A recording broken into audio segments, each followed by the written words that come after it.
A recent addition to the Harris campaign is raising allegations of a conflict of interest concerning the administration's lawsuit against Google. The lead attorney is helping the vice president prepare for her debate next month with former President Donald Trump. What's this all about? We have to ask David Spund. He's live at the Justice Department. Hi, David. Hi, Dana. It is an interesting story, and the vice president has made it clear she's not a fan of large monopolies and what those monopolies do to the consumer. But as you mentioned, we are hearing that she has employed the lead attorney who's representing Google in a massive lawsuit against the United States. Her name is Karen Dunn. She's a respected attorney in Washington, D.C. She worked for the Obama administration and has handled many high-profile cases. In fact, she helped prepare then Senator Harris in 2020 for her debate against then VP Mike Pence. Now the New York Times, Bloomberg, and Washington Post all report she's back helping the Harris campaign. One former DOJ official said to think of it this way: Kamala Harris is against monopolies, yet she's taking debate advice from the lead attorney for one of the largest in the country, Google. Here's the head of an agency that tracks ethics issues on both sides of the aisle. Watch. It's problematic that Karen Dunn has the ability to potentially get the next president of the country on the phone at a moment's notice, and she might also be negotiating on behalf of Google with the Justice Department in a few months. Now, Fox News reached out to the Harris campaign about Dunn's reported debate prep gig. We did not hear back. We also reached out to Karen Dunn directly, have yet to hear back. One attorney told me the only ethics hurdle would now be for Dunn to tell Google that she was advising Harris. Google goes to trial against the U.S. in just a few weeks, presenting just another question, because that's when the debate's going to be happening. That's when the trial kicks off. It's expected, though, to last many weeks. Dana. All right, guys, so we got to talk about what I hope is the last and final update that we get in regards to this conversation on the debate rules for the upcoming ABC News debate, as ABC News has quietly rejected Kamala Harris's last-minute bid to change Trump debate rules. Will keep muted mics. Now, this is a big deal because the mainstream liberal media has been pushing a narrative that Trump is the person that is afraid to debate Kamala Harris, right? They have been running their headlines and giving their commentary as if Kamala Harris has accepted the rules of the debate. But lo and behold, we know that that was not the case, okay? It was actually Kamala Harris who had not accepted the rules that she claimed that she wanted to debate under, because she said that, hey, I want to do the ABC debate, not the Fox News debate, with the same rules as the CNN debate, okay? And Trump is the coward. He's running away. Trump says, okay, fine, let's do the ABC debate with the same rules as the CNN debate. Now, all of a sudden, Kamala Harris wants to change the rules, okay? But again, this is not the narrative coming from the mainstream liberal media.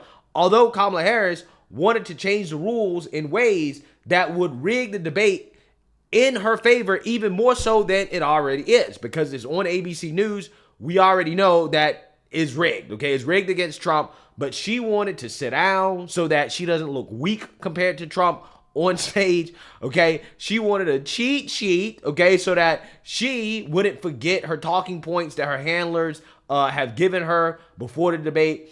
And also she wanted the mics turned on so that she could maybe get the strong black woman moment if Trump interrupts her in the middle of one of the many lies that she will tell at the debate. Now, again, the Trump campaign has maintained from the beginning that, yeah, we've essentially agreed to the CNN rules, okay? And it's Kamala Harris. These are the people that were holding everything up because she's scared. It looks like the debate over the debate is done. The debate is now on. 51 million people watched the first one in June, which turned into such a debacle for President Biden that he dropped out. You may have an even bigger audience for the second debate. How is Trump preparing for it?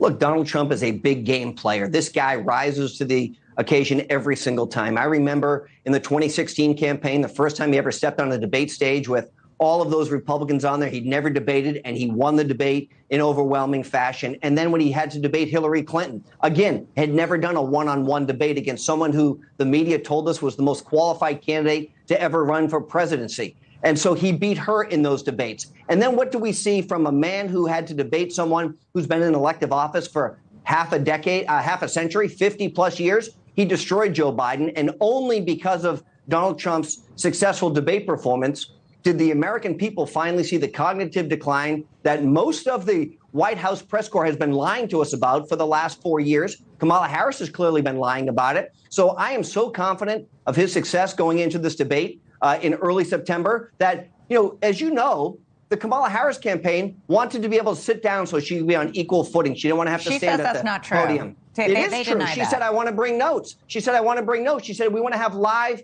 microphones all the time. The truth is, when we negotiated on behalf of the Trump campaign, we negotiated with the Biden-Harris campaign. And these are the same criteria that she had agreed to for the vice presidential debate. She wanted to change that because she's not confident in her abilities. All right. Yeah. So with that being said, let's actually read more about ABC News rejecting Kamala Harris's request, because apparently they haven't actually really accepted the debate terms officially, right? So it's just Trump saying that, hey, I accept the terms.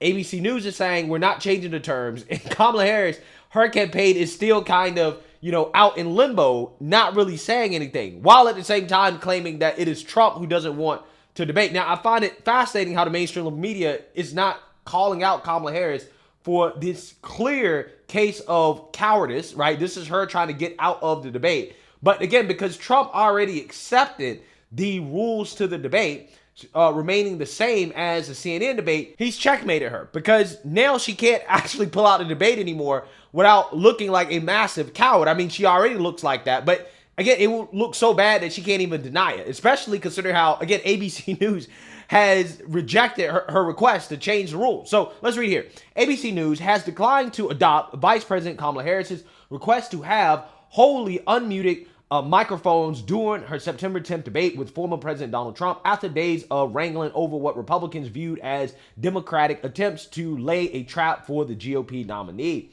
A network email reviewed by the Post lays out similar rules as those for Trump's June 27th CNN debate against President Biden, including no audience, no pre-written notes or props, and muted mics when a candidate is not speaking.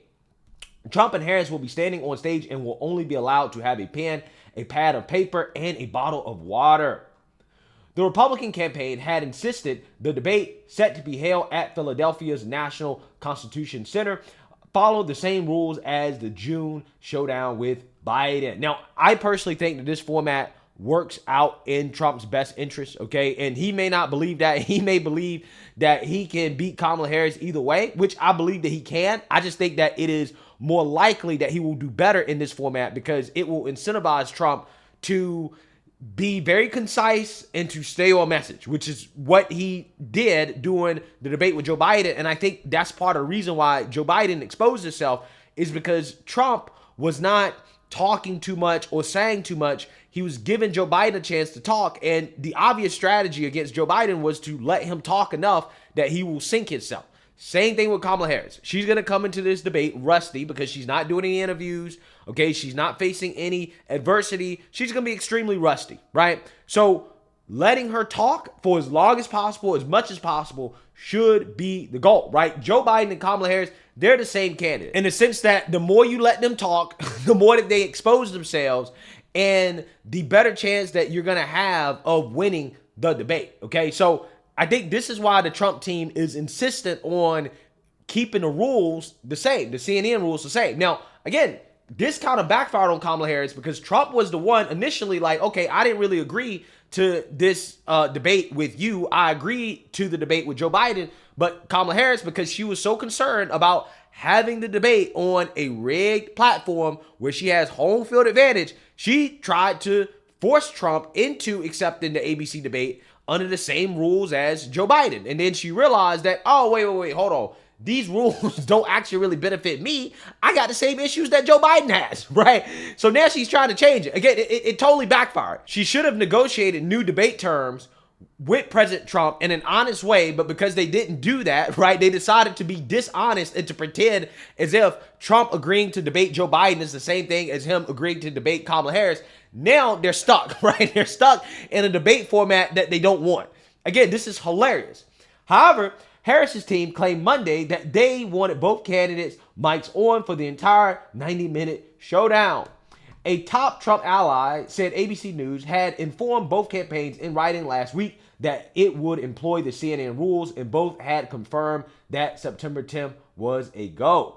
Quote, at this point, Team Harris is going to be taking an L when they finally accept, as the debate rules aren't changing, or they'll take an even bigger L if they back out of the debate because the Dana Bash CNN interview goes poorly, the person said. Now, again, I'm not sure if that interview will go poorly, right? It's hard to imagine Kamala Harris laying an egg when she has her emotional support person, Tim Walsh, with her to make sure she doesn't mess up. And Dana Bash is a liberal propagandist, okay? But, hey, the Trump team is trying to get Dana Bash to be fair. That list, I believe there were 10 that the Trump campaign has put out, but it was control room C04. The question about Joe Biden, the question that you pose in this, why did you conceal Joe Biden's cognitive decline from the American people? Is that the stance from the Trump campaign at this time? Well, I'd even put a finer point on it and say, Kamala Harris, when did you know that Joe Biden was mentally shot? There is no way that Kamala Harris, who once said that Joe Biden was sharp as a tack, anyone with two eyes, or even one eye for that matter, can see that Joe Biden is not up to the task. Everybody's seen it. But when did Kamala Harris really know that there's something not right with the way that Joe Biden's brain is working? She needs to answer that, because think about this for a moment.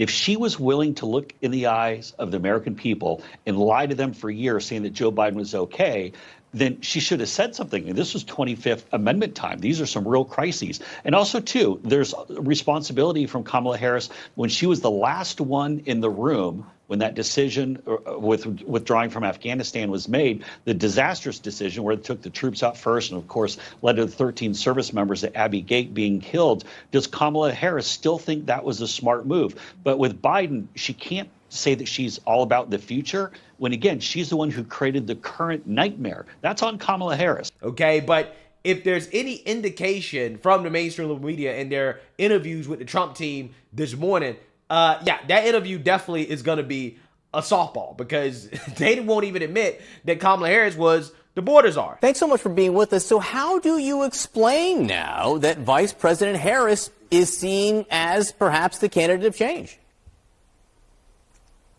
Well, thank you so much for having me, John. And it is our goal over the next several weeks ahead of Election Day to ensure that voters understand Kamala Harris is not the candidate of change, nor is she the candidate of the future. Kamala Harris is the Vice President of the United States right now, and she is wholly responsible for the failures over the past 4 years. Kamala Harris said she was proud of Bidenomics, which has ushered the worst inflation crisis in a generation. Kamala Harris was named the border czar and has allowed an open border policy of more than 11 million illegal people into our country that has caused a migrant crime epidemic across our nation as well. Kamala Harris does not deserve a promotion. She deserves a demotion. And unlike Kamala Harris, President Trump has a strong record in his first term as president, where he secured the border, unleashed the might of our energy industry, ushered peace around this world. And that's our case to make to voters across the country. There's more domestic energy production right now than there's ever been in U.S. history, and Kamala Harris was not the border czar. She was appointed to deal with the Northern Triangle. But let me ask you a follow-up to my initial question here. Even if what you say, taking your argument there, if the voters in all these states are seeing the vice president of as the candidate of change, does it tell you that maybe they are beginning to see a Republican nominee who's 78 years old and been running for president for 9 years? Is that beginning to have an impact? Well, just two things on your earlier points. Kamala Harris was named the border czar. She was appointed by Joe Biden in that position. And the truth is the border has been a complete disaster. Everyone recognizes that. And energy prices, gasoline prices are still 50% higher today under Kamala Harris than they were under President Trump. And if you look further and deeper into these polls, if you look at the issues that matter to voters, like immigration, like the economy, like foreign policy, where we've seen war erupt all over this world under Joe Biden and Kamala Harris, voters trust Donald Trump on those issues. They trust him because he, again, has a first-term record to stand on. And you brought up Donald Trump's age, so I do want to mention it. This race is not about age. It's about competence. And President Trump has proven to be a leader who can bring stability back to this world, who can bring peace through this world, who can make America strong again. And that's why voters trust him on the issues that matter. She was not appointed the border czar. She was appointed to deal with the Northern Triangle. You say Donald Trump is the candidate of stability. Yeah, so if that's the type of journalism that CNN will be doing, then we know that this interview will not be a tough interview for Kamala Harris. But who knows? She may find a way to mess it up anyways, right? Who knows at this point? But regardless, we know they're not really going to ask her hard questions. Also, by the way, I'm not going to be able to react to the interview live. I'll put out my reaction most likely tomorrow morning because I will be on a flight. I will be traveling. I'll be on a flight doing an interview. So unfortunately, I won't be able to react to it until tomorrow. But best believe I will be reacting to it. The email seen by the Post sent Tuesday by ABC News chief counsel Eric Lieberman reiterated the rules and asked the campaign for their formal acceptance. The Post understands that while the Trump campaign has formally accepted ABC rules, the Harris team has not, leading to a delay in the Disney-owned network announcing the debate format. Yeah, so again, the only person that's backing out at this point is Kamala Harris, okay? Now, again, this is the same person who said, oh, wait, no. You have to debate under the same rules as Joe Biden, right? You got to do it the exact same way you did it with Joe Biden, and you got to do it on my network, ABC, and now all of a sudden she don't want to do that, right? It's just so funny. Quote, the Harris folks are completely full of it, Trump campaign senior advisor Jason Miller told Newsmax on Wednesday. Quote, everything was agreed to and set last week. He added, the Harris people are trying to distract and come up with something shiny to move away from the fact that she's not doing interviews. A campaign spokesperson for the vice president did not immediately comment. Yeah, so you seen that, you heard that. Okay, so we can all see who is holding up the debate at this point. Okay, it's not ABC News, it's not Trump. Okay, it's Kamala Harris. Okay, because she's scared. Imagine how bad the debate prep must be going for Kamala Harris for her to come out and to demand that the rules be changed at the last minute. Okay, it must be terrible at this point. They're like, oh, no. We need it to be even more rigged than it already is. Okay, it's not rigged enough for us. Okay, this is essentially what they're saying. So we will see if Kamala Harris formally accepts. At this point, the ball is in her court. The mainstream liberal media and the Democrats and the liberals, they can't keep spinning this to say that Trump is running away when you have ABC News coming out and being like, yeah. We've rejected Kamala Harris's request, and Trump has accepted the rules of the debate, the CNN rules. The ball is in the court of Kamala Harris, right? We can't announce until Kamala Harris formally says, okay, we accept the rules, which she hasn't yet. So who knows? Maybe she'll pull out. I don't know, okay? But we'll see. Let me know what you guys think. Make sure you like, comment, and subscribe. Most importantly, share a Black conservative perspective. Peace.